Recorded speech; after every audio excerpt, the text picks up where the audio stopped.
Utrpenie starého uja. Blog Juraj Poláček.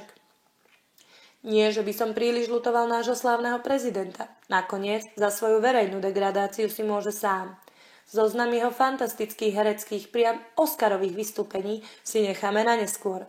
Skôr som sa zamyslel nad tým, že keď už toľko nadobudol vlastnou hlavou, však jeho mečiarovské extempore sú dobre známe. Jeho manželka úspešne privatizovala o 106, dokonca stopy vyliedli pri pirátskej privatizácii naftakbeli k nemu, čo bol aj dôvod, prečo skončil s funkciou Mečiarovej pravej ruky.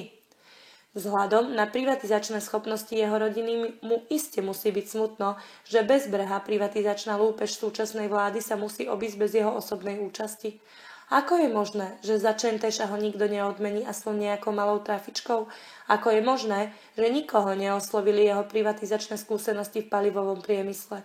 Však aspoň na radu sa ho mohli opýtať. No dobre, vláda privatizuje transportný plynový priemysel a nie zásobníky, ako je to pri naftakbeli, ale však plyn ako plyn, nie?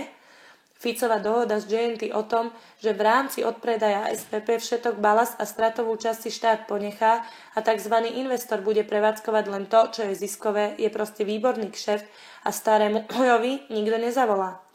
Dokonca mu nevolali ani pri rekonštrukcii železnice, ktorú vyhrala s dvojročným odkladom firma TSS Great, akciová spoločnosť, a kde železnice dvakrát vylúčili firmu Skanska, akciová spoločnosť, ktorá mala najlacnejšiu ponuku.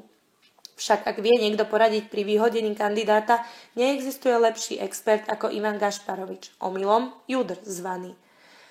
Gaulidera, slobodného poslanca Slovenskej republiky, vyhodil z parlamentu na hodinu, tak aký problém s nejakou stavebnou firmou? Jedine, kde by sa Ivan Gašparovič asi rád poradil s Ficom, je malý stavebný problém jeho syna, ktorý presne, ako premiér, načierno prestaval svoju vilu. Tu by iste rád poznal mienku Roberta Fica, ktorý tiež býva v načierno postavenej haciende, ako sa vyhnúť otravnej pozornosti verejnosti.